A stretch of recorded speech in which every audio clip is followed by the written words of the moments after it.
Olá, pessoal! Aqui é o Mundaréu, um podcast de antropologia. Eu sou a Soraya Fleischer, professora da Universidade de Brasília, e estou aqui hoje com a Daniela Mânica, a minha amiga e colega, também antropóloga, da Universidade Estadual de Campinas, a Unicamp. Esse é o 7º episódio do Mundaréu. A gente vai no boca a boca. Nós vamos conversar com a Clarice Rios, que é antropóloga, e a Iranice do Nascimento, que é a dirigente da Associação Mão Amiga, no Rio de Janeiro. A Mão Amiga é uma organização não governamental que fica no bairro da Pavuna, que é um bairro bastante populoso na cidade do Rio de Janeiro, e tem como objetivo reunir e trabalhar junto com mães, pais e familiares de crianças, de adolescentes e também de adultos que vivenciam o autismo. Esse episódio foi gravado antes da pandemia do coronavírus. Foi no Rio de Janeiro, em março, no Estúdio Rastro. E nós estamos terminando ele agora das nossas casas. Nesse episódio, vamos pensar em algumas coisas como, por exemplo, como é descobrir que seu filho tem autismo? E como é tentar tratamento para essa criança e não encontrar nenhum lugar que ele possa ser atendido, que ele possa ser compreendido? E como é fazer pesquisa dentro de uma associação comunitária, com mães e pais? E como é fazer pesquisa antropológica com pessoas que têm autismo? Quais são esses desafios? Eu quero luz, quero alegria, quero força pra cantar todo santo dia, todo santo dia. Eu quero luz, quero alegria, quero força pra cantar todo santo dia, todo santo dia. Eu queria começar perguntando então para a Iranice um pouco da história dela, da família dela, dos filhos, mas sobretudo como é que tudo isso começou, como foi descobrir um filho com autismo. Sou Iranice, sou mãe do Paulo Igor e mãe da Mara. Descobri o autismo do Paulo Igor ele tinha 6 anos, diagnóstico aos 7, né? E se desenvolveu a criança normal. Até os 2 anos e pouco, ele não falava. Mas ele começou a ler algumas palavras aos 2 anos. E eu não sabia o que fazer com ele. Não parava e ficava o tempo todo lendo. Só falava aquelas palavras que lia. E isso nos chamou muita atenção, porque como que uma criança com 2 anos vai ler, né? Não fala mamãe, papai, mas lê as palavras, né? E isso nos chamou atenção. Mas, muito novinho, né? E com o tempo eu levei ele numa fono, e a fono falou para mim assim, olha, eu descobri uma coisa muito importante no Paulo Igor, mas aí eu vou te enviar para o médico e ele vai falar o que ele tem. Foi muito difícil para a gente, na época, descobrir o que ele tinha. Então, eu fui para o Instituto de Psiquiatria Pedro II, fui encaminhada para lá por uma médica do Deolino Couto, de Botafogo, do Pinel. Aí a médica, a gente conversando, e eu perguntei para ela o que seria que ele tinha. Foi quando eu escutei que ela falou que ele tinha autismo. E eu perguntei para a médica o que seria autismo, como que tratava. Ela falou, Iranice, eu não vou te responder, porque você não vai entender o que é autismo. Você coloca ele na psicóloga e na escola. E vai tratando ele, né? Mas quando foi com o tempo, lá no instituto mesmo, lá do Nilson da Silveira, eu conheci uma pessoa, né, que me indicou um colégio para ele. Nesse colégio, eu conheci uma outra mãe, porque assim, né, a gente vai no boca a boca, ainda mais naquela época. Hoje em dia, você tem aí as redes sociais, naquela época era o boca a boca mesmo. E ela me indicou essa reunião no Instituto Fernando Figueiras, que tinha uma fono que estava começando a fazer essa reunião no Instituto Fernando Figueiras. Eu fui uma das mães a perguntar o que eu faço com ele. Ele falou, você tem que fazer um trabalho psicoeducacional com o seu filho. E eu, onde tem? Ele não tem. E isso ficou muito difícil para mim, porque assim, o médico indicou e não tinha o trabalho, não tinha como eu lidar, como conhecer meu filho. Por que uma criança com 2 anos leu? Por que cada vez mais aquela leitura estava aguçada? Por que ele não me obedecia? Por que ele corria? Por que ele gritava? Por que ele chorava do nada? Por que ele ria do nada? Então, assim, todas essas perguntas, era muito difícil alguém me responder. Essa fonoaudióloga que Iranice mencionou, que ela conheceu lá no Instituto Fernandes Figueira, foi a Mônica Scioli. Lá em 2000, a Mônica, ela já tinha começado essa reunião, que hoje a gente chama reunião de acolhida. Quando eu cheguei na Mônica, no Instituto Fernandes Figueira, já estava fazendo 1 ano dessa reunião de acolhida.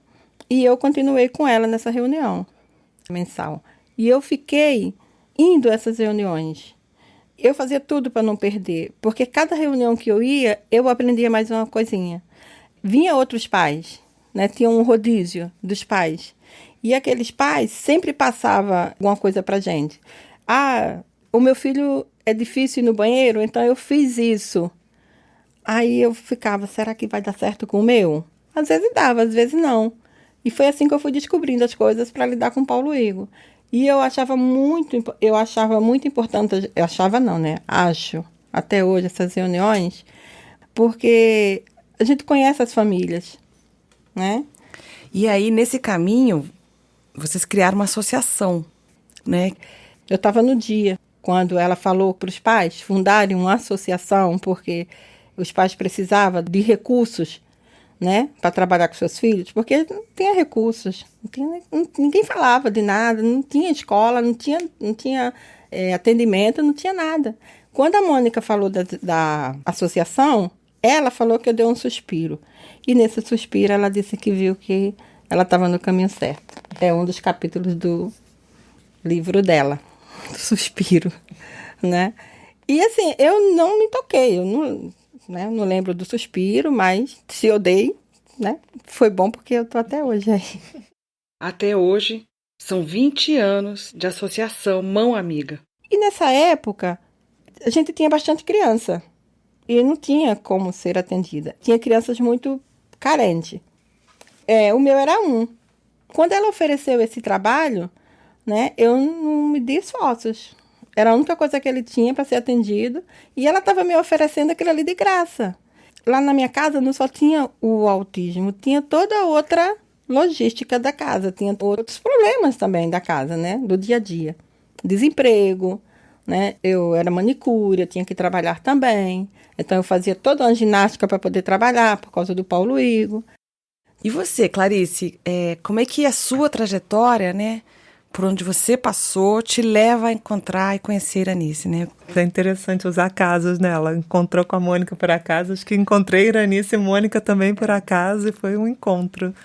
Mas a minha história começa, eu estudei psicologia, eu não sou antropóloga de raiz, de formação, mas assim, desde a graduação eu sempre tive uma ligação muito grande com essa pegada mais cultural, da psicologia e cultura e tal, né? Eu tive uma professora que me inspirou muito e, segundo ela desvirtuou, trouxe várias pessoas da psicologia para a antropologia. Acabou que também, por acaso da vida, acabei fazendo a minha formação nos Estados Unidos. Eu fiz o mestrado na Universidade de Chicago, é um mestrado em Ciências Sociais. E lá, quando eu cheguei lá, eu encontrei uma professora, uma figura importante no campo da antropologia psicológica, que foi a área na qual eu me especializei a princípio, que é a Tanya Luhrmann, né? Então, ela me inspirou. Então, foi ali que eu fiz a passagem, né, da psicologia cultural para a antropologia psicológica, que é um campo que não existe no Brasil oficialmente, né? E que mesmo nos Estados Unidos é um campo pequenininho, assim, tem pouca gente, é uma sub-área, né? Mas aí, a partir do contato e do mestrado e do contato com a Tânia, eu fiquei sabendo, alguns poucos departamentos nos Estados Unidos têm essa especialidade, antropologia psicológica. A UCLA, né, a Universidade da Califórnia, em Los Angeles, é um deles. Aí eu fiz o meu doutorado lá. Clarice nos conta, então, como chegou a pesquisar o autismo aqui no Brasil. O lugar que me abriu as portas foi o Instituto de Medicina Social da UERJ, né? Um programa de saúde coletiva, que é uma área disciplinar que absorve muita gente da antropologia, especialmente as pessoas que trabalham com antropologia da saúde. Daí eu fiz essa transição da antropologia psicológica para a antropologia da saúde a partir dessa bolsa de pós-doutorado que eu consegui no Instituto de Medicina Social da UERJ. E aí foi uma pesquisa, era uma bolsa de pós-doc que já estava em andamento. Eu ganhei isso, caiu no meu colo, eu nunca tinha pensado em estudar autismo nem coisa nenhuma. Como tinha vários pesquisadores ali trabalhando com autismo, lendo coisas de fora, não tinha muito uma pesquisa, né, feita aqui, com o material daqui, né? E eu falei, bom, vou fazer uma pesquisa etnográfica sobre autismo, e eu fiquei encarregada de ir numa associação de pais, né, que é um movimento importante no campo do autismo do Brasil. Né? A Mão Amiga é só uma das associações que existem Brasil afora.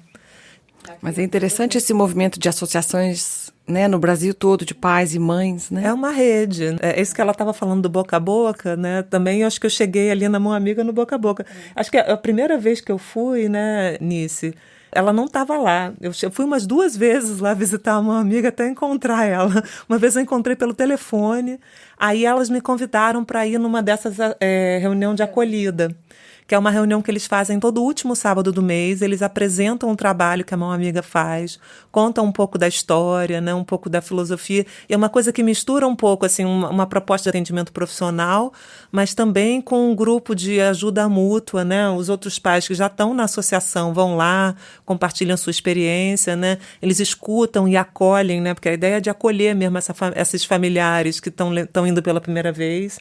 E aí eu cheguei lá e foi tão bonito, assim, eu me senti tão bem, sabe? E fui tão bem recebida, né? Eu me senti muito inspirada. Eu não sou mãe, eu não tenho filho autista, não sou nada. E aí eu lembro que acabou a reunião, né, Nice? Aí eu fiquei lá conversando com elas horas, assim, né? E eu falei, cara, é aqui que eu vou fazer. Aqui que eu vou me concentrar na pesquisa, assim, né? E desde então não parei de voltar até hoje. Acabou a pesquisa, eu não consigo parar de vez em quando. Faz tempo que eu não vou, mas de vez em quando eu apareço lá. Você foi semana passada. Mas na acolhida não, acolhida faz tempo. Faz um tempinho, né? E como é que a Clarice foi diferente de outras pesquisadoras que passaram por lá? Porque ela era muito simples, porque ela explicou tudo que ela queria, porque ela entendeu o autismo, porque ela entendeu a família. E eu estava sempre querendo ficar perto dela, porque ela sempre falava coisas boas, coisas bonitas, entendeu? Então, assim, me deu muita força, porque nesse caminho todo, né, até eu chegar onde eu estou hoje aqui sentada, né, não foi fácil, foi bem difícil.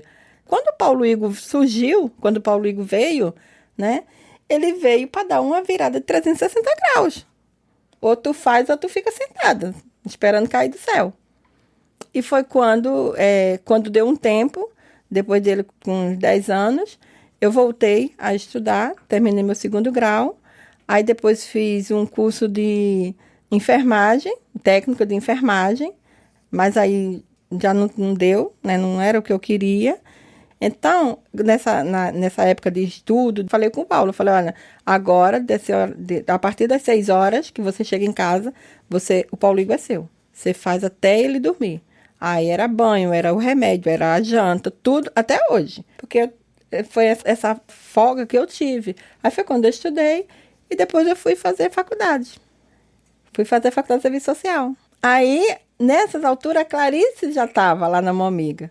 Né? Quando você estava terminando. Eu já estava terminando quando você chegou. Aí foi que me deu mais força para terminar, né, na monografia. Foi assistir a minha apresentação e foi bem legal, né?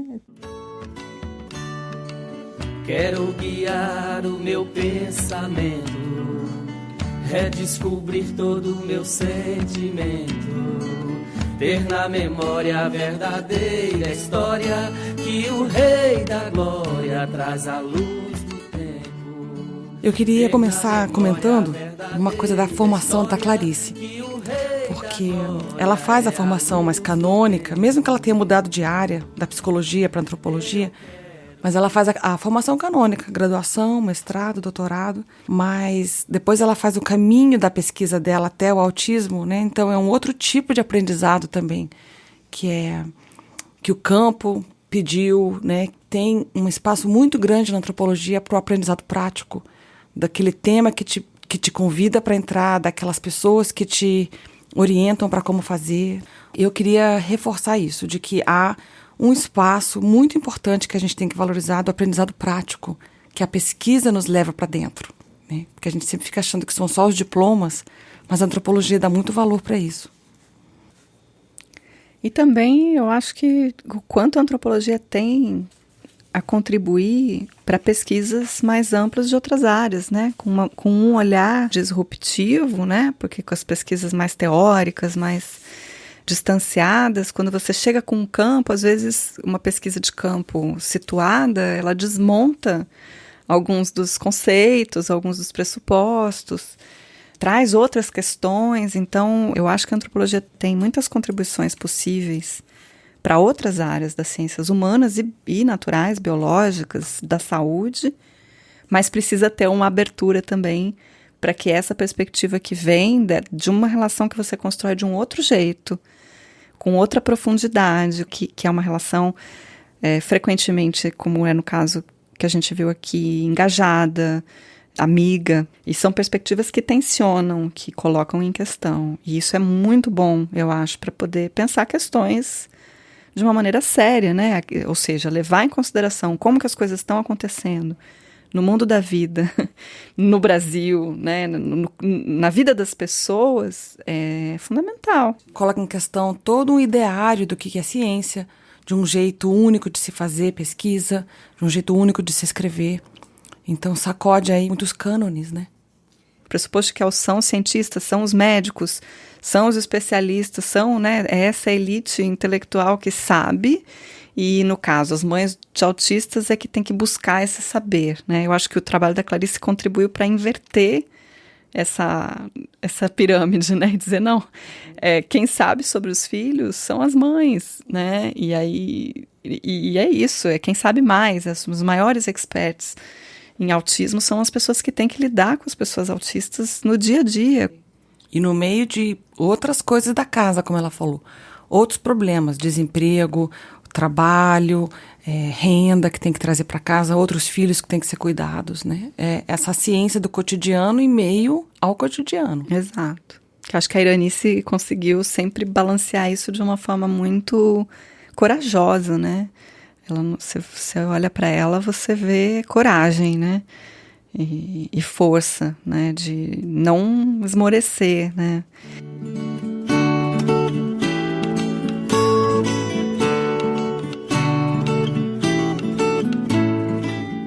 Queria mais falar agora também da sua relação com Paulo Igor, como ele foi aprendendo, como você foi aprendendo com ele.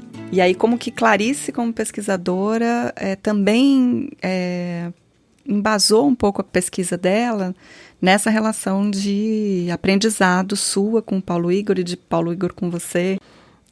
Educar uma criança já é difícil. Não é nada fácil educar uma criança, né? Uma criança, uma pessoa, né? Já é muito difícil. Educar uma criança autista, você tem que ter disciplina também para poder educar. Muitas coisas eu tive que aprender no dia a dia. A Mônica, ela me deu muito suporte sobre isso, porque ela fala, às vezes eu estava muito, muito angustiada com o Paulo Igor, porque ele não aprendia a contar, porque ele não me obedecia, porque ele não queria fazer as coisas na hora certa. Então a Mônica, ela falava, Iranice, faz assim, para ver se dá certo. Ela sempre estava ali comigo, né? Mas teve coisas que eu fui descobrindo nas minhas andanças com ele pela rua. Eu nunca deixei o Paulo Igor preso em casa porque eu tinha vergonha de sair com ele. Nunca fiz isso. Eu sempre levei o Paulo Igor para aniversário. Não queria ficar. A gente entrava numa porta e saía noutra, mas foi. Shopping. Não posso comprar isso. Não vai comprar. Era um escândalo, mas foi no shopping. Mas o Paulo Igor, ele foi crescendo e ele foi ficando muito grandão, muito desengonçado. Então, ele levava todo mundo para frente. Ele ia com todo mundo, né? Então, eu falei, gente, ele tem que aprender a andar. Eu fiquei impressionada. Eu me lembro a primeira vez que eu fui. Eu cheguei ali na Mão Amiga, a gente fez um levantamento preliminar desse campo do autismo, né? E é um campo de muita controvérsia, de muita disputa, né? E na época, outras associações que estavam militando, pedindo tratamento, né, pelos direitos dos autistas, tinha uma reivindicação muito grande por tratamento especializado. Então, assim, eu cheguei na Mão Amiga e falei, bom, aqui tem um lugar que oferece tratamento especializado. E aí acho que a gente tem que aproveitar, assim, as dicas que o campo passa pra gente, né? Você pode ter uma ideia inicial do que você quer pesquisar, mas, assim, bom, então tem uma pergunta aqui que eu posso desdobrar ela antropologicamente. O que é um tratamento especializado? Isso é uma pergunta ampla e vaga, né? Eu achei que eu ia encontrar a resposta para essa pergunta entrando na sala lá onde eles fazem um trabalho com as crianças. Cheguei a ver avaliação e trabalho. Aí eu fui umas vezes, daqui a pouco eu passei para a cozinha. A cozinha é um lugar na Mão Amiga onde acontece muita coisa, muitas conversas, muito papo, né? A gente sempre conversava muito na cozinha. Eu acho que foi ali que eu descobri que você fazia esse passeio, né? É. Aí eu falei assim, posso ir também? Né? Aí pedi para ir. Aí falou, você quer ir mesmo? Eu falei, vou, vem aqui. Aí eu fui com eles, eu cheguei no sábado de manhã, Isso. né? E o Paulo Igor, ele vai andando, sei lá, uns 50 metros à frente, né? A gente ia atrás. E, gente, assim, eu não sei, né, quem não conhece o Rio de Janeiro, a Pavuna fica num subúrbio, né, uma área mais densamente populosa, tem muita, né, onde a Iranice mora nem tanto, nem mas tanto. assim, mas essa é a estação final da linha 2 do metrô do Rio de Janeiro, né, que ela faz limite, ela faz fronteira com São João de Meriti, que é um outro município. São João de Meriti é um dos municípios mais densamente populosos do estado do Rio de Janeiro. Então, é muita gente na rua. As calçadas são super estreitas, né? E logo embaixo da estação de metrô tem um lugar que eles chamam da Feirinha da Pavuna. E aí a gente sai, a gente anda até ali e ele vai fazendo um circuito. Ele ia na farmácia, no supermercado, nos lugares onde tinha encarte com produtos e preços, né, disponíveis. E aí ele entra na loja, pega e vai embora. Né? Então ele conseguia, era uma coisa quase como um balé, assim. Eu fiquei tão impressionada, assim. E ele ia andando na frente e a Iranice ia atrás me contando, né, como é que ela ensinou, como é que era antes, que ele às vezes derrubava as coisas, pegava, ele não entendia que ele, né, que não é dele, não pode pegar. Né? Ela foi ensinando tudo isso, né? Passou por várias etapas. Então, assim, ao mesmo tempo que eu estava ouvindo como era antes, eu estava vendo como é que era agora. E foi uma experiência muito poderosa. Eu fui descobrindo outras coisas que eu poderia ensinar para ele em casa mesmo, como educação, como lavar a mão na hora certa, como escovar o dente na hora certa, como pedir desculpa, bom dia, boa tarde. Tudo isso eu fui descobrindo porque a gente não fala uma vez só com o Paulo Igor, com a criança com autismo, né? A criança normal, a criança típica, 10 vezes a gente fala, não, a criança com autismo é 10.000 vezes, pode ir a vida toda. E você vai ensinando. E isso eu fui ensinando com talheres, eu fui ensinando com a contagem da matemática com talheres, eu fui ensinando com legumes. Pega 2 cenouras, pega 2 batatas, quantos tem aqui? E assim eu fui ensinando as coisas para ele. E a Clarice, quando ela chegou, né, para fazer a pesquisa lá, eu comecei a falar isso para ela, como que eu fazia, né? Mas eu acho que, assim, para mim, a coisa mais rica dessa experiência foi que aprender o que é ser especializado em autismo. Não é só aprender um conhecimento técnico, isso que já era uma questão que eu tinha, né? O que eu chamo de saber profissional, saber técnico, né? Tem esse saber que eles chamam de leigo, mas da experiência, né? E eu acho que, acima de tudo, um especialista em autismo, como a Iranice e os outros pais de lá são, é uma pessoa que sabe traduzir essa informação mais técnica, mais teórica sobre o que é autismo, os sintomas do autismo, sei lá o quê, para a vida do dia a dia, né? É o lugar que ela mora, as pessoas que estão no entorno, as estratégias de circulação pela cidade, pela vizinhança, né? Ela tem a Iranice tem uma rede de vizinhos, eles conhecem o Paulo Igor, sabem, estão de olhos, as pessoas ajudam, né? Muito. A cuidar, mesmo que de longe, às vezes. Tem o apoio da família, mas tem o apoio também dos vizinhos do em volta, né? Clarice, eu queria que a gente falasse da experiência de encontro de vocês na universidade. Tá, eu acho que é importante falar disso porque a gente acaba, às vezes, se isolando muito na antropologia e perde, assim, acho que das maiores potências da antropologia, que é poder ajudar e mediar diálogos com outras disciplinas, outras áreas. E aí acabou que em 2017 eu entrei como professora substituta no Instituto de Psicologia da UFRJ, no Departamento de Psicologia Social. E aí me passaram para ensinar justamente 2 disciplinas da área de saúde. Uma era práticas e políticas de saúde e a outra era atenção básica. E aí estou lá na atenção básica, falando de estratégia de saúde da família, de cuidado humanizado, esses princípios todos do SUS. Aí eu falei assim, gente, olha só, vamos fazer uma aula sobre expertise profissional, expertise leiga. A gente vai ler um capítulo do livro que eu escrevi sobre uma mão amiga, e quem vai dar a aula para vocês aqui é uma especialista, né, uma especialista leiga, é uma mãe de autista. Ela vai ensinar para vocês sobre autismo. Foi uma emoção grande, né? Eu estar na UFRJ falando para alunos de psicologia. Dando né? aula, né? Dando aula. Eles falaram, você vai dar aula, eu vou dar aula. né? Mas, assim, foi uma satisfação imensa ter falado para eles. Porque eu vi o olhinho deles, eu vi o olho brilhar, né? Eles estavam prestando atenção em tudo que eu falava, né?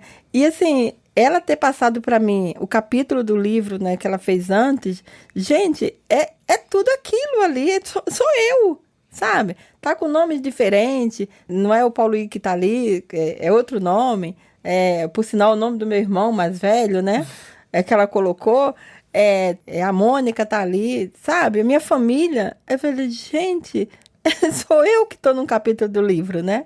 E falar sobre esse capítulo foi muito satisfatório. Foi muito bom. Então, assim, foi uma emoção imensa. E, assim, é muito bom. Aí você vê tudo que você passou de lá até aqui. Para quem não ia entender nunca o que é autismo, era nisso. Exatamente. Para a médica falar que eu não ia entender o que era autismo, né? Aí eu falei assim, eu sou especialista no meu filho. Eu sou especialista no autismo do meu filho. Eu sou. E eu acho que cada mãe, cada pai, cada família tem que ser especialista no seu filho. Não jogar seu filho na mão de qualquer pessoa para... eu sou a especialista maior e você vai fazer o que eu estou mandando. Porque você é quem conhece seu filho. Isso que estava no texto ali, contando. Exatamente. Então você se reconheceu reconheci. Que a Clarice escreveu sobre vocês. Nossa, cada frase, né, cada palavra, cada parágrafo que estava ali, eu estava me vendo passeando com ela, eu estava me vendo saindo com ela, com Paulo Igor, né? Porque, assim, para mim o autismo do Paulo Igor é um detalhe. Para mim o Paulo Igor é a pessoa que ele é, né? E ele é uma pessoa muito carinhosa, ele é uma pessoa linda, né? Me deu trabalho? Me deu. Mas, assim, normal. Filho dá trabalho. Filho dá trabalho, né? Teve um caso que você nos contou de quando você e a Mônica foram conversar sobre cursos, assim, sobre autismo, com a equipe médica, e te indicaram um texto da Clarice. Não foi isso? Vocês foram lá e o que aconteceu? Aí o diretor chegou. Ele já chegou com os papéis na mão, com as pastas todas, aí escutou, né? Nos escutou, muito educado, e falou assim, olha, a ideia é muito boa de vocês, mas eu tenho um texto aqui de uma antropóloga, né? E o texto é muito bom. E eu gostaria que vocês lessem esse texto e depois para a gente conversar. Aí quando a gente viu o texto, Clarice Rios, isso aqui sou eu. Aí a Mônica, Iranice, o texto da Clarice, lá da Momiga, lá do que ela fez. Aí eu, pois é, Mônica. Eu falei, minha filha, vamos embora, porque aqui não vai dar nada, não. Porque se a Clarice fez o texto, não, ele chega com esse texto, né, falando pra gente, lê o texto, né? Eu falei, ele não conhece nosso trabalho. Ele achou que a solução que vocês teriam era a solução que vocês já têm. E eu de imediato, Clarice, me deu seu texto pra gente ler. O meu texto era pra ensinar vocês, sendo que eu aprendi com vocês. Pois é. Aí eu fiquei, vocês falaram pra ele que era sobre vocês? Sim, na hora? Na hora. E qual foi a reação dele? Ele ficou assim, ele falou assim, mas esse texto foi feito? Foi, esse texto a menina fez a pesquisa lá, não, minha amiga. Então vocês estão em boas mãos. Foi assim que ele falou. E não o contrário. Clarice está em boas mãos. Eu só queria, então, fazer uma última pergunta. Se a Clarice quer só falar uma coisa final. Assim, se ela quer complementar alguma coisa, fazer algum vínculo com a antropologia que ela faz, se faltou alguma coisinha. Só contar, né, para quem está ouvindo, né, espero que sinta um pouco do prazer e da alegria que é para mim, né, pelo menos na nossa voz. Eu estou aqui na presença da Iranice, né, que assim, acho que uma pesquisa bem feita é uma pesquisa feita com alegria, com afeto, né, no qual você cria uma relação de confiança.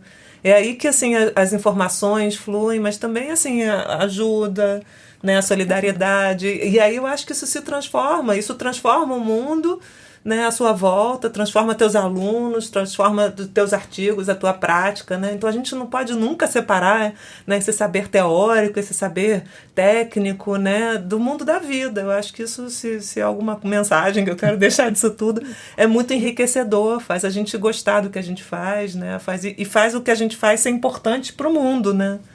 Se não tiver paixão, se não tiver afeto, não vai muito longe, não. Massa. Eu quero mais paz interior, pra repartir com quem olhar pra mim. Eu quero mesmo cultivar o amor, ver um tantão de flor no meio do meu jardim. Nossa, foi muito bonito, Quero né? Muito legal. Foi muito suave, né?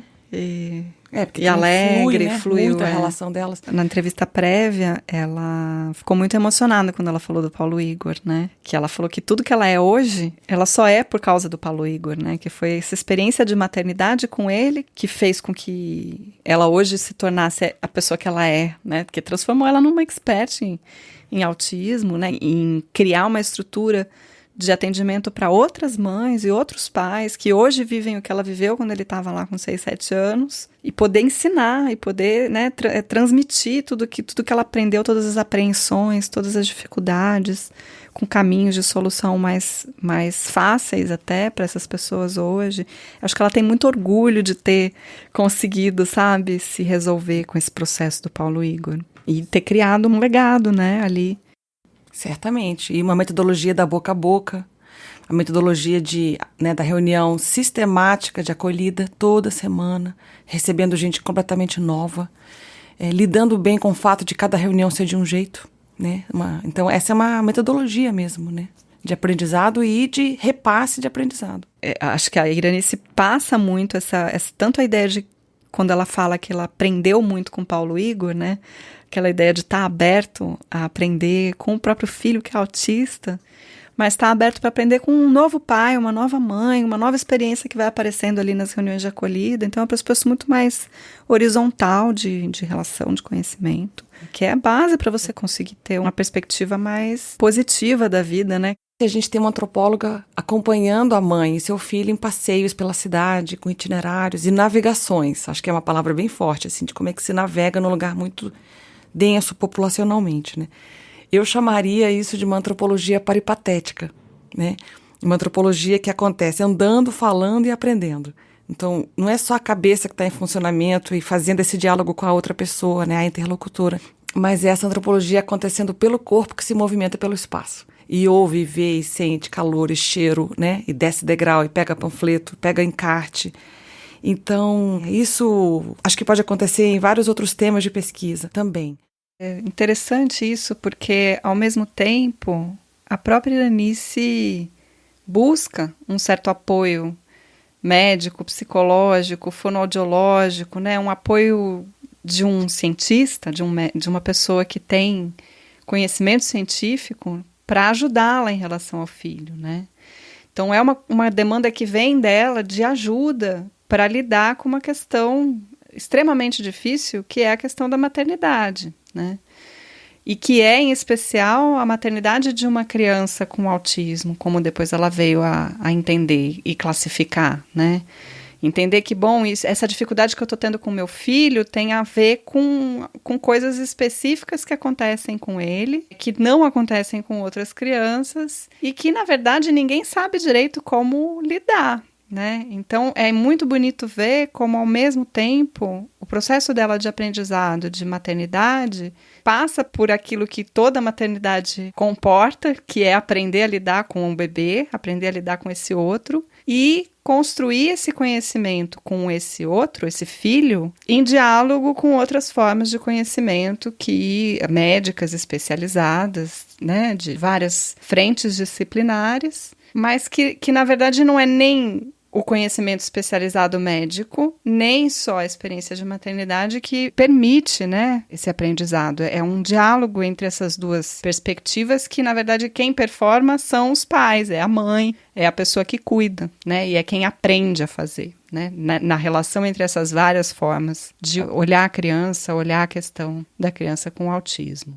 Qualquer processo, né, de socialização, de maternidade, tem uma dimensão de troca, né, seja de mãe para filha, né, a avó que vem ensinar como fez, seja por essas redes de sociabilidade, inclusive digitais, né, que as mães acionam para saber como é que eu faço quando a criança faz isso, né, isso é uma coisa comum, mas que nesse caso se arranjou, né, criando essa associação na qual mães com crianças com autismo e pais e familiares e cuidadores podiam trocar questões mais específicas e buscar formas de atender às especificidades que se manifestam nesse espectro, né, que é muito múltiplo, muito diferente. Eu queria reforçar um ponto do que a Clarice comentou no episódio. A Clarice foi convidada a participar de uma pesquisa sobre autismo. Não foi exatamente um tema que ela tenha definido, desenhado como um projeto de pesquisa dela, a princípio, né? Ela foi convidada a integrar uma equipe e ela foi, então, aos poucos, conhecendo o tema do autismo. E ela teve que procurar as instituições, associações, conheceu pais, mães, conheceu crianças, adolescentes e também adultos com autismo. Foi ler a literatura que a antropologia tinha a respeito. E aí ela foi tentando encontrar um lugar para ela poder se localizar. E foi aí que ela chegou na Associação Mão Amiga, né? E na convivência com essas pessoas lá, seja na cozinha, seja caminhando pelo bairro, seja participando das reuniões de acolhida, por exemplo, ela presta atenção numa categoria que é o tratamento especializado.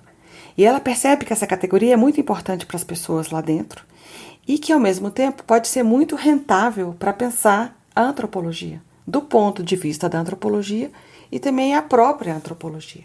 Então, eu queria reforçar isso porque as categorias nativas elas têm aparecido nos nossos episódios como centrais para o avanço do pensamento antropológico, mas é preciso encontrar essas ideias, esses conceitos, essas experiências que são importantes para as pessoas, para que a gente possa fazer também as nossas reflexões, né? Então, eu queria só reforçar isso, como é muito comum a gente participar de pesquisas que a gente não necessariamente tenha desenhado de início, mas que é possível a gente encontrar um lugar, é possível a gente encontrar categorias e ideias que sejam interessantes e dar a nossa contribuição em termos de pesquisa. Isso, e é interessante ver como ela fez isso partindo de uma experiência etnográfica, né, que é uma forma muito usual, comum, clássica de fazer pesquisa em antropologia, né, ou seja, eleger um espaço, um lugar a partir do qual você vai olhar para essas questões. Então, ela achou essa associação, viu pela literatura, pelo mapeamento que elas fizeram, que aquela era uma associação importante, e foi até lá conhecer, estar lá, ficar lá, permanecer por mais tempo, né? Não somente coletar dados, que é uma coisa que tem aparecido muito em todos os nossos episódios, esse tipo de pesquisa duradoura, prolongada, na qual você estabelece uma relação humana, pessoal, com os seus interlocutores, né? Ela ficou amiga da Iranice, foi à casa dela, acompanhou o cotidiano dela. Então, o quanto também esse tipo de pesquisa científica transforma aquilo que você pode produzir como resultado, né? Não é a mesma coisa de você fazer um questionário. O tipo de material que você pode devolver em resultados de pesquisa, em publicações, em artigos e em falas públicas, tem uma natureza resultante dessa relação, né? E isso é muito transformador. Isso é uma coisa que produz uma diferença muito importante para pensar temas de pesquisa, como no caso para pensar o autismo. E Dani, como é que você vê o autismo transformando a própria antropologia? Eu acho que o autismo traz várias questões para repensar a antropologia, né? Para repensar aquilo que pode ser considerado como humano, por exemplo. Para pensar a importância da linguagem, da cognição e da própria sociabilidade como algo que nos diferencia das outras espécies, por exemplo, né? Como algo extraordinário, excepcional, ou mesmo definidor do que é o anthropos, né? Do que é o humano. Muitas vezes, pessoas autistas severas, por exemplo, não falam, ou falam pouco. O Paulo Igor, como a Iranice mostra, ele não falava ainda, mas ele começou a ler palavras, né? O que mostra que tinha um processo linguístico absolutamente diferente acontecendo ali. E acho que esse tipo de diferença que se expressa através do autismo que ajuda a pensar o quanto o ser humano não é exatamente aquilo que talvez a nossa tradução iluminista, racionalista e muito centrada numa figura muito específica de humano nos fez acreditar, né? Então, se tem algo que o autismo traz para a antropologia e que eu aprendi também com o trabalho da Clarice e com vários outros, mas principalmente com o dela, é dessa expansão de um humano para além daquilo que a gente acha que o humano pode ser, ou que o humano é. Quando nós estávamos terminando de gravar esse episódio, terminando de editá-lo, a Mônica Scioli, que foi tão mencionada pela Iranice e também pela Clarice, faleceu. Então, para poder homenageá-la, nós pedimos a dica de alguma música que ela gostasse muito. E aí a Anice sugeriu essa música do Rubinho do Vale. Então a gente gostaria de registrar aqui essa música que Mônica tanto gostava, propositalmente dentro desse episódio, para continuarmos lembrando dela. Esse episódio foi gravado no Estúdio Rastro, no Rio de Janeiro, e foi produzido por nós duas em casa, com o apoio da nossa equipe, que vem crescendo muito, que está descrita no nosso site. Vocês podem ver todos os nomes dos alunos que têm nos acompanhado. Esse episódio foi editado com o apoio direto do Bruno Campelo e do Lucas Carrasco e divulgação de Júlia Couto e Milena Pérez. Agradecemos aos financiadores das nossas bolsas que têm permitido o funcionamento do Mundaréu, CNPq, PROEC, SAI da Unicamp, a FAPESP e as nossas instituições, UNB e Unicamp. O próximo episódio do Mundaréu, ele vai ser o último dessa nossa primeira temporada. E ele vai ser diferente dos outros. Então aguardem e confiram conosco. Ele vai sair em julho. Nos vemos lá. Nos ouvimos lá. Até lá!